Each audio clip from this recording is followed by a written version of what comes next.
Hello everybody. This lunch I suppose we're going to be really looking forward to, listening to what people got to say now after lunch, such a boring session and all that. So let's look at creative problem solving. I've got this one problem at hand right now. People have come after lunch and I'm the first speaker. What to do? Yeah, so first of all, thanks Vajresh for inviting me here and being part of this TEDxKids at RSPuram. It's such a wonderful opportunity to meet you all here and to be a part of an event where all these kids are here. Because I can't go back down the memory lane and think of what I could have been and all that. But when I see people with potential here, so much younger than me and who are doing so much, it gives me a kind of an inspiration to do much more than what we have been already. So, what are we made of? This is a typical brain, left brain, right brain concept. You would all have known that the right brainies are the brainiacs, who are like these artsy types. Left brain, the logical ones who sit in a cubicle, do the programming and make money.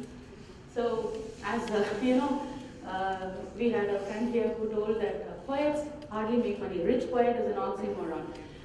These are things which are kind of, you get to hear this often.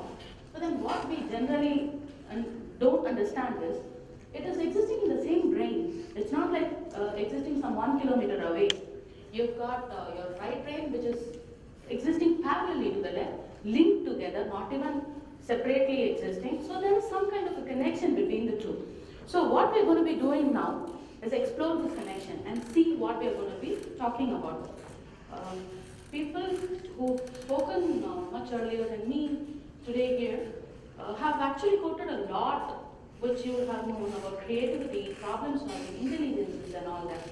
Actually, Professor Rangan here talked about multiple intelligences and the core competencies. Let me tell you something. We might be doing medicine, we might be doing engineering, we might be going all away from whatever we aspire to be in life. But then it is a circle. You'll all come back somewhere in your life to whatever you wanted to do. So that's where this problem solving, creative problem solving approach will help you understand, prioritize, assess, and take the right decisions. How creativity develops. So we had Siddharth talking about schooling, or rather unschooling and all that. So we start our play school with the blocks, drawings, role playing, this, that, so many fun things which we do all along. And then we write stories, and then we do a Zoom science fair and all that. And finally we sit with the thought on, oh my God, can I use Comic Sans? Will that be a terrible mistake to do? So where have we lost our creativity in this process? There are several myths surrounding this creativity thing. There are several things which people say that, creativity is not for me and all that. So we're going to see what are those things which, make up or break the creative aspect of the person. So this evolution of creativity, when it journeys further, it's an interesting story. There is a certain point of time in your life that you will think that maybe I could have been something else.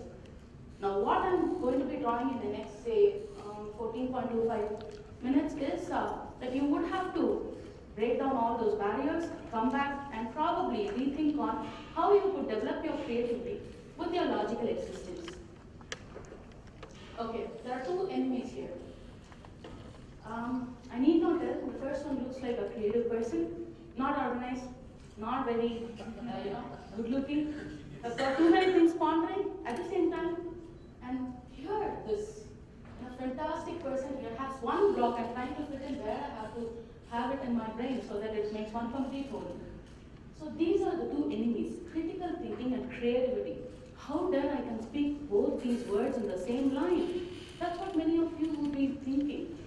Creativity and critical thinking are kind of, something which would exist parallelly if you think deep down. If you think creative people are somebody who are like that, you're sadly mistaken. Go to film institutes or great art schools and all that. They teach you systematic creativity. They teach you a process of how you have to ideate. So where does these processes come from? Back in ancient days, we did have lots of creative people who did systematic work, who wrote systematically what has to be done, and we have lost everything. But right now, what we could do is, need not reinvent the wheel, but we can try to see what we could do with whatever has been invented so far. So when we are trying to see what this guy is trying to do and how can we adapt things from whatever has been done, we think about the process of creativity. Process of creativity is pretty simple. It's as simple as 1, 2, and 3. But before we go into this process of creativity, let's look at these myths of creative thinking. I'm not creative. How many of you say that you're creative? I would say somewhere like around 30 to 35% of you are telling that you're creative. How many of you are not creative? Think you're not creative? Oh my God, that doesn't make 100. So how do we go about it now?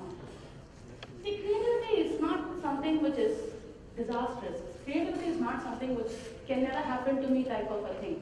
Maybe even if you are ashamed to agree that I'm not creative, let me tell you, there is a lot of creativity in our everyday life.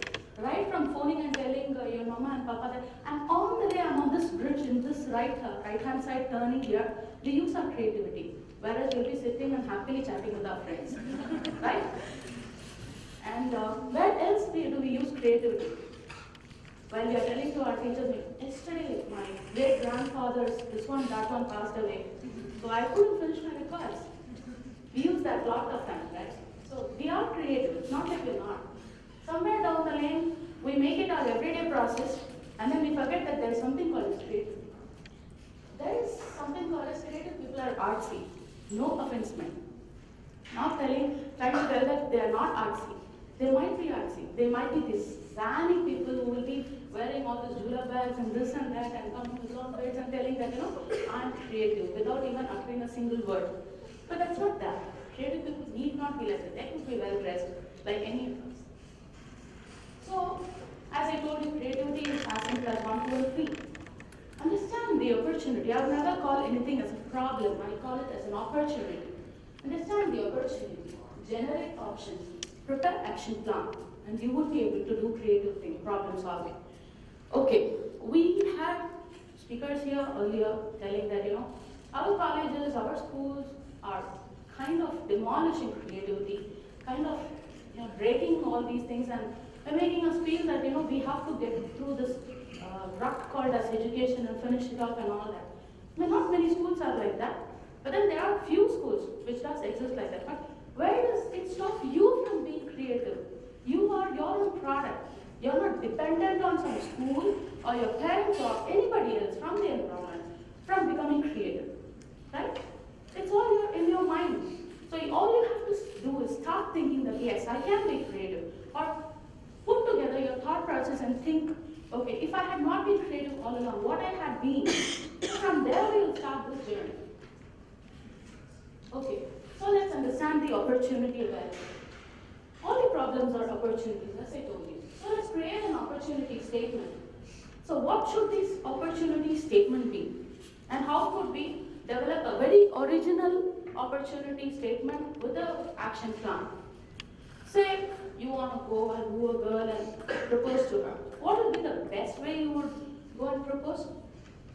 Diamond ring? Very original idea, right? Poetry? I can't do that.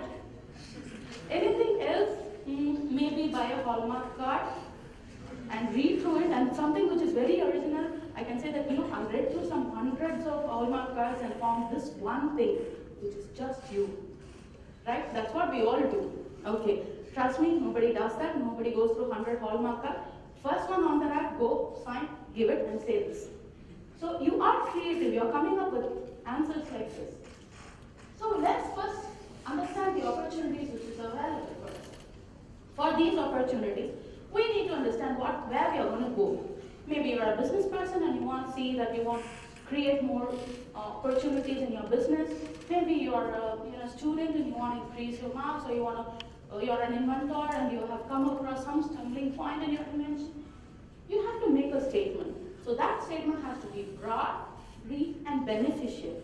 So these three, broad, brief, beneficial, these three are the words which you have to think of when you're writing the problem statement, or opportunity statement. And then the words used. My God.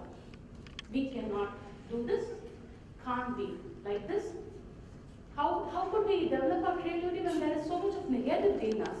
So what we have to do is start any sentence with a positive: expand, explore, improve, innovate, something like this, which will make you also feel more energetic about creating this opportunity statement. Then generate a lot of data. Okay, how do we generate data? So this is how we generate data. The 5 W's and 1 H. Not original, I understand, but that will help you understand the problem and make you go from whatever is as is to the to be desired state. So in between we'll have outcomes, the obstacles which we'll have to face and all that, and we'll have to go through this particular problem. So now first we are going to be creating this opportunity statement. I've just taken one simple opportunity statement because I've been in business, I would like to attract more customers. So I just took up my own business problem to an opportunity statement and I put it in what ways may I attract more customers. Attract is one word, customers. So we can't go there with all this hula loops and play some danny dance and say that, hey, come on, we have some business running here. Why do we have to do this? Why else can we do this? Here, these are 2 words which I have circled and underlined. The circle word is a verb. That verb is where is your opportunity lying. Attract. How will you attract? There's social media here. There's a lot of other new innovative things which has come through. We had Mr. Udit Jain talking about the way in which he has broken this barrier with his high school friends and has gotten so many people to come and contribute towards his NGO. Fantastic way in which he marketed it, right? So that's something which is like breaking the barrier and getting through to solve a mundane problem like this. And more customers find where they are. What is it that needs to be done so that attract more of them to wherever is your business place. So we scamper around and find customers, right? So that's why we have a scamper decision making tool here or opportunity generating tool here.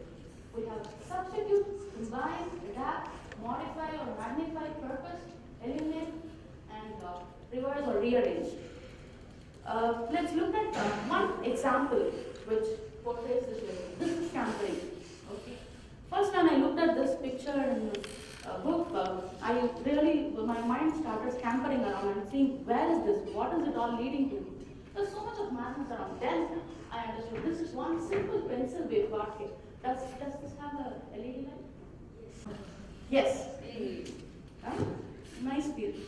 This pencil here is the object with which we are going to scamper for ideas. So this S is substitute. Now what are we substituting? The wood part which is there with eraser. Now we've put a new type of pencil here. And then what are we going to do next? C. What is C? Combine. Combine this with a pen. And what do we have? A pen and a pencil, 2 in 1. So if this costs you something like 2 rupees to make, you can sell it for 20 rupees easily. You buy it, right? So this is what is the new invention. Now what do you have A here for? A, adapt. You have a sharpener and you have a new type of slice to sharpen the pencil here. That is adaptation. Then R, M, minimize or magnify. So you have XL size pencil, normal size pencil and an XS size pencil. Wow, I thought it was only in clothes. But then yeah, nice. You could use it for different purposes. You know, you can just put it in the pocket and go anywhere you want with an XS size and use XL when you need some kind of a fine motor grip for the pencils. And then we have P, which is, where is P? Like this one. What is it?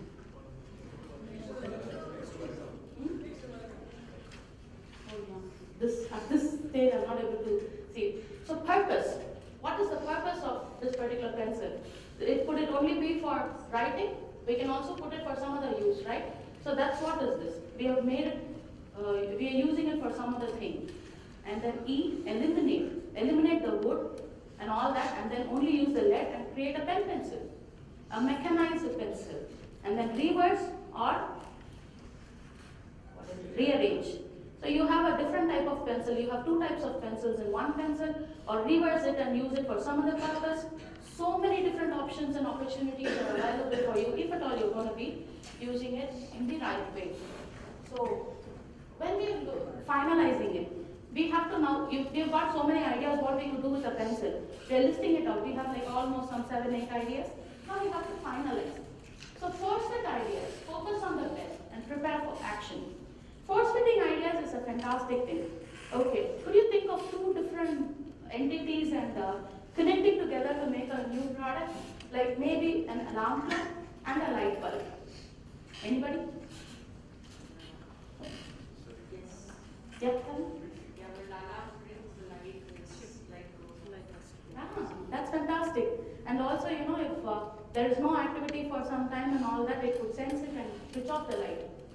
So fantastic way Ms. Madras is good. Now we know why TEDx is such a success.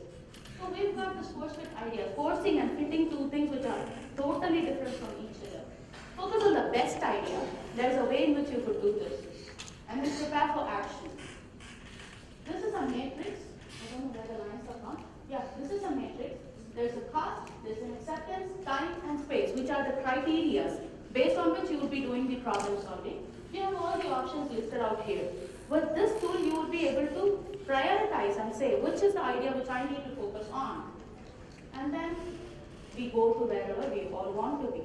So, friends, I would like to end this session by telling that, you know, we would all want to be creative, we would all want to solve all our problems.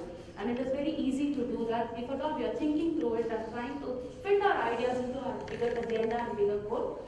And thank you so much for this opportunity. It was nice interacting with all of you. Have a great day.